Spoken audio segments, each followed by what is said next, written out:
Olá, começa agora mais um boletim informativo direto da redação do Jornal Diário e Diário TV. Em menos de 2 semanas, 3 mudanças na estrutura do governo municipal. Primeiro, saiu o secretário de Desenvolvimento Social, Valdec Amaral. Segundo informado por ele por motivos pessoais, o substituto ainda não foi anunciado. Nesta quarta-feira, a Prefeitura divulgou as outras duas mudanças, né?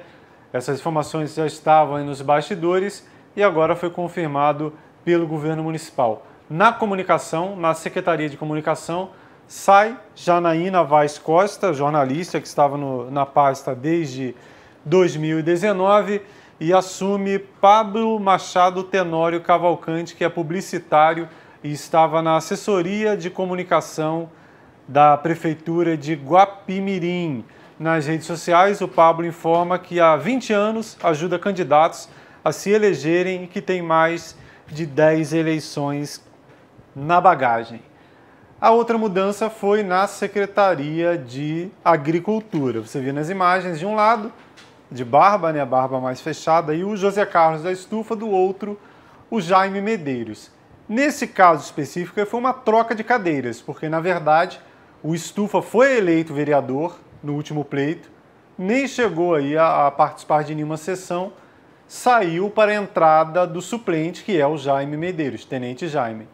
Agora, o Estufa volta para a cadeira de vereador, que era ocupada pelo Jaime, e o Jaime, que é bombeiro e professor, vai para a Secretaria de Agricultura. São essas mudanças mais recentes no governo Vinícius Clausen. E o Jaime assume a Secretaria de Agricultura já com alguns problemas aí para resolver em relação às estradas do interior, né? Esse período de chuvas aí, tivemos várias semanas de muita chuva, de chuvas intensas, e as estradas que já não estavam em boas condições têm ficado ainda pior. Esta semana, né, nesta terça e quarta-feira, recebemos 2 pedidos de ajuda.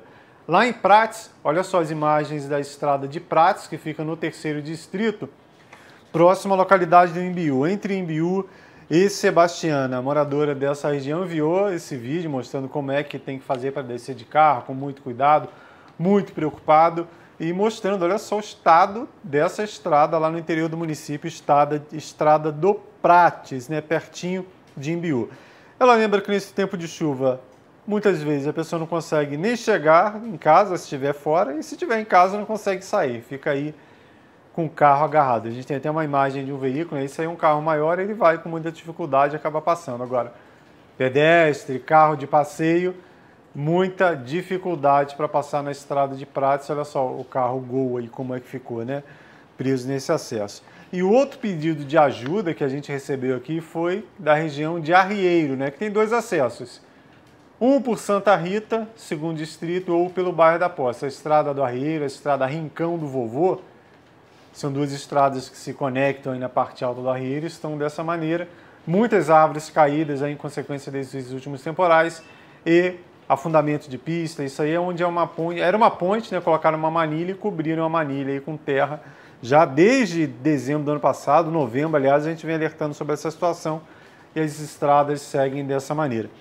Pedimos o posicionamento aí para a Secretaria de Agricultura, né? Recebemos uma resposta aí através da assessoria de comunicação. Segundo essa nota, a Secretaria de Agricultura informa que já fez o patrulhamento na estrada de Prates e que vem atendendo todos os pedidos de retirada de árvores em vias públicas feitos pelos moradores à Secretaria. Nesse texto também foi relatado que nos próximos dias será disponibilizada uma equipe para a manutenção dos pontos mais críticos nas estradas de Arrieiro, Santa Rita, Santana, Engano e Sossego. Né? São várias estradas que se conectam aí nesse ponto do interior do município. Nós esperamos que realmente esse serviço seja realizado, porque além de causar muito prejuízo, principalmente para as pessoas que moram nessas localidades, no 2º e 3º distrito, são as principais prejudicadas, o turismo também leva um baque, né? Porque essas estradas aí conduzem a atrativos diversos, a montanhas, a cachoeiras, ao turismo rural,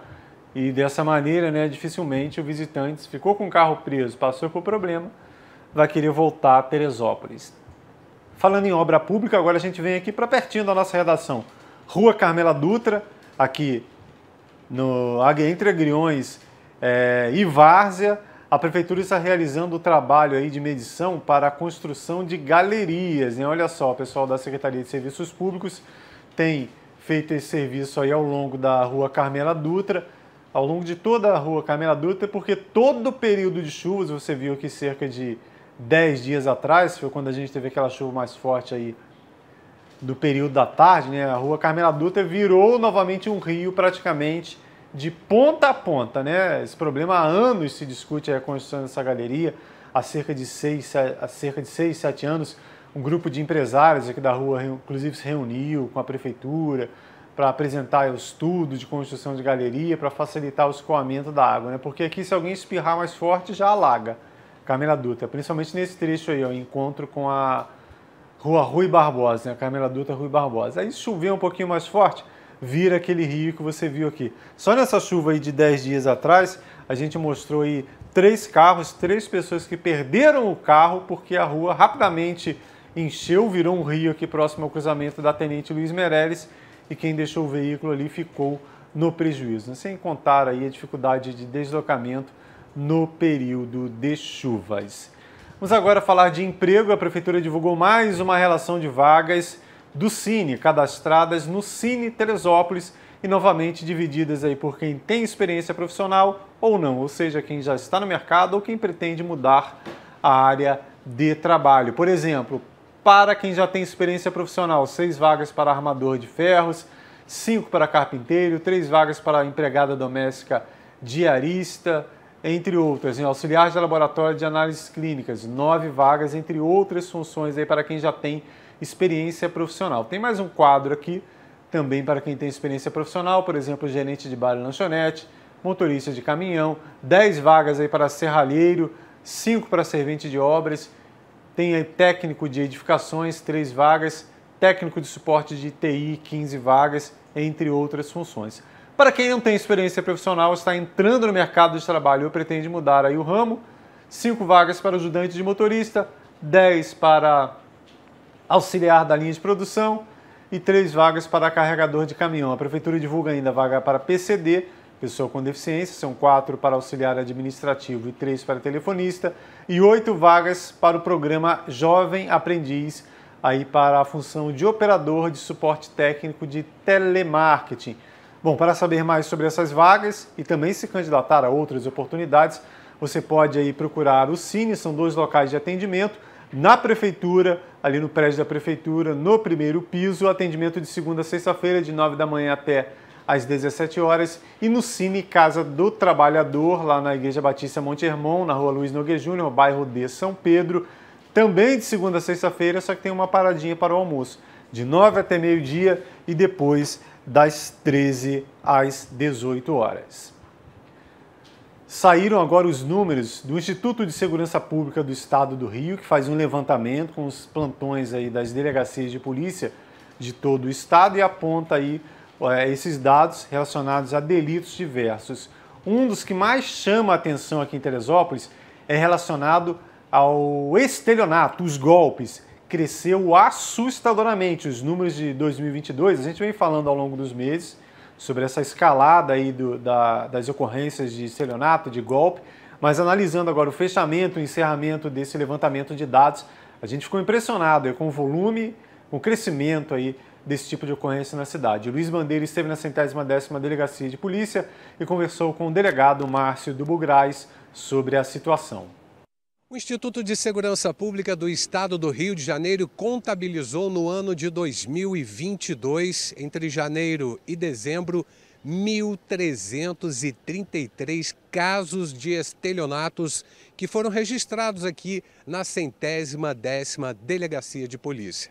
Em comparação com o ano de 2021, um crescimento de 135,5%. Muitos casos de estelionato. Os meses com mais números de casos foram os meses de junho com 123 casos, o mês de agosto com 125 casos e o mês que teve o maior número de casos de estelionatos registrados aqui na 110ª foi o mês de dezembro de 2022, com 129 casos. Situação semelhante nas cidades vizinhas de Nova Friburgo e Petrópolis. Nós viemos até a delegacia de Teresópolis para conversar com o delegado titular, Dr. Márcio Dubograis, sobre esse crescente número de casos de estelionatos, de golpes aqui na cidade de Teresópolis. O crescimento dos crimes de estelionato, dos golpes de estelionato, é um crescimento mundial.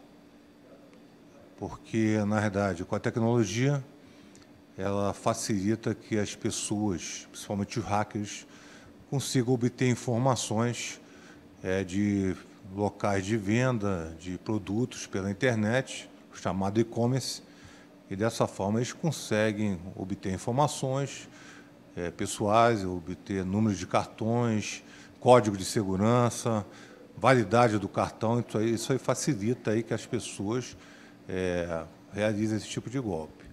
O que a gente tem que ver é que nós tivemos uma mudança muito grande no crime, porque antigamente como é que se dava o estelionato? Era de forma pessoal. Aquela pessoa era enganada e se tornava vítima de um golpe. Então você tinha aí a questão também de se pegar cheques em nome de terceiro, falsificar assinaturas. Isso mudou. Porque na realidade hoje você tem 95% hoje dos crimes de estelionato são praticados através da tecnologia. Então nós temos aqui realmente, como eu já disse anteriormente, 50% pelo menos dos registros que nós temos em Teresópolis são de crimes de estelionato, entendeu? Então nós temos vários casos aí de clonagem de WhatsApp, né, de envios de mensagem em números desconhecidos, em que um parente diz que perdeu o telefone e está precisando pagar um determinado empréstimo. Depois se provar que, na realidade, houve o golpe, é muito difícil, até porque, na maioria das vezes, as pessoas que praticam esses crimes não residem no local onde a vítima reside. Então, cautela sempre. Usa o cartão virtual temporário porque ele tem um prazo máximo de 24 horas. Depois aquela numeração deixa de existir. A gente está repetindo isso, né, porque a gente vê que nós temos um problema aqui em Teresópolis, como em outros locais do Brasil e do mundo, um crescimento absurdo de crimes de estelionato. Qual a consequência desse aumento do número de casos de estelionatos para a sociedade e qual o papel da própria sociedade no combate a esse crime? A primeira coisa que a pessoa tem que entender é o seguinte: não deixe de registrar. Porque quando você não registra, a polícia não tem conhecimento disso e esse autor vai continuar praticando vários golpes. Mesmo que seja uma tentativa de golpe, em que, na realidade, não houve prejuízo financeiro, registre. Isso é importante ter conhecimento, porque a gente investiga os casos. E outra coisa importante é o seguinte: o que faz com que se aumente esse tipo de crime é que as consequências para o criminoso, na realidade, são pequenas. Por que eu digo isso? Porque quando você prende o estelionatário, muitos juízes, muitos membros do Poder Judiciário entendem que, como o crime não tem violência ou grave ameaça, essa pessoa pode responder em liberdade. Isso é extremamente prejudicial. Quando você prende alguém, você tem dois tipos de efeito para aquela pessoa que foi presa: um efeito preventivo e um efeito repressivo. Porque quando você prende ele, você previne que ele possa cometer outros crimes. Porque ele sabe, se eu cometer esse crime, vou ser preso. E repressivo, porque ele vai ter a sanção penal. E o trabalho da polícia no combate ao golpe, ao estelionato? Como é que tem sido? E se ele está progredindo para uma outra modalidade, uma outra maneira de se combater esse golpe? Nós temos várias investigações, né, com pessoas já definidas aí a respeito de autoria. Muito que a gente faz logo quando se tem, por exemplo, a questão da fraude bancária, assim, porque é muito importante que a pessoa imediatamente comunique o fato a gente, porque o que a gente pode fazer? Quando você tem uma transferência bancária ilegal, a gente pode, por exemplo, oficiar o banco do beneficiário, do criminoso, e bloquear a retirada daquele valor.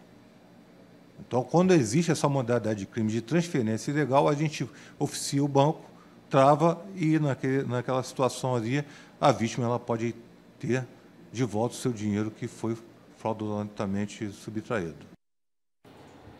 Como frisado pelo delegado, não deixe de fazer a denúncia, a comunicação desse tipo de crime. Hoje, esse registro pode ser feito, inclusive, virtualmente. Você não precisa comparecer à 110ª delegacia de polícia, né? E outra coisa, né? Fique atento, em muitos desses golpes, a pessoa é atraída pela facilidade.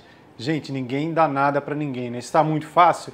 Desconfie. Falando em golpe, a Polícia Civil no Rio de Janeiro prendeu uma pessoa que pode ter feito vítimas, inclusive aqui na cidade, né? Mais uma denúncia aí de pirâmide financeira, né? Aliás, mais de uma pessoa, né? Até esse momento da divulgação da notícia era uma pessoa só que outras estavam sendo procuradas aí, né? Foi uma prisão realizada pela Delegacia de Defraudações, um mandado de prisão e 11 de busca e apreensão contra um esquema de pirâmide financeira. Segundo a Polícia Civil, dezenas de vítimas foram lesadas, gerando um prejuízo de milhões de reais, né?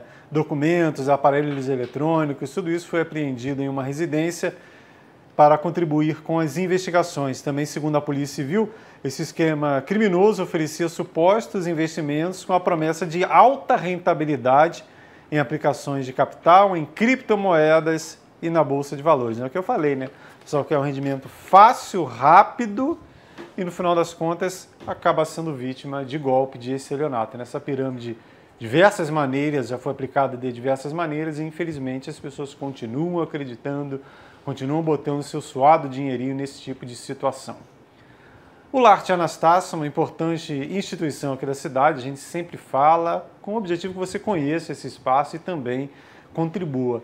Na última semana, o Lar recebeu a doação de 3 computadores. E olha só que legal essa doação feita ao Lar Tia Anastácia pelo professor Leandro de Souza Moura.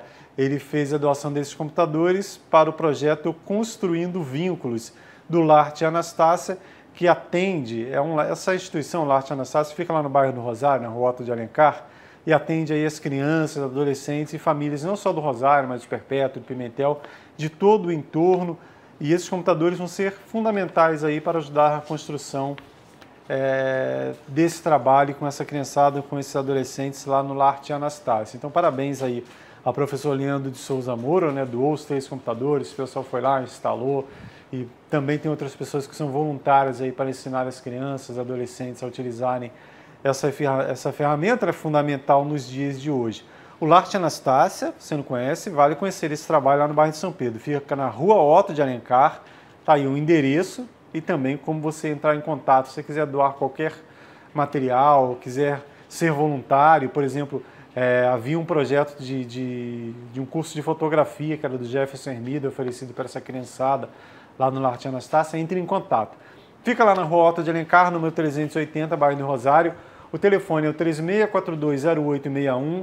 Tem também o e-mail lar@lartianastácia.org.br, ou você entra lá no site, no lartianastácia.org.br e conhece esse trabalho aí que já ocorre há mais de 20 anos. Foi um casal que iniciou esse projeto lá no Rosário e hoje outras pessoas tocam essa ideia que deve continuar viva, né? Em breve a gente vai fazer uma matéria lá no Lar Tia Anastácia detalhando esse projeto social e a importância dele para toda essa turma residente no Rosário e em torno. Ontem eu adiantei aqui que a COPBEA, a Coordenadoria de Proteção e Bem-Estar Animal, iria realizar mais uma feira de adoção e a gente recebeu aqui a arte, né, o material de divulgação desse projeto aí chamado Adote um Amor, né? Feira de adoção de cães, próximo sábado, dia 3, de 10 da manhã até as 16 horas, na Praça Baltazar da Silveira, né? A Praça da Matriz de Santa Teresa. Serão aí cães filhotes e adultos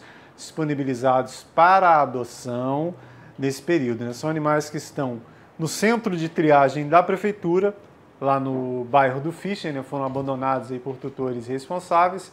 A Prefeitura recolhe esse animal, faz a vacina, faz a castração quando chega na idade correta e depois disponibiliza para a adoção. Então, se você procura um amigo, um amor, próximo sábado, na Praça Baltazar da Silveira, no centro da cidade.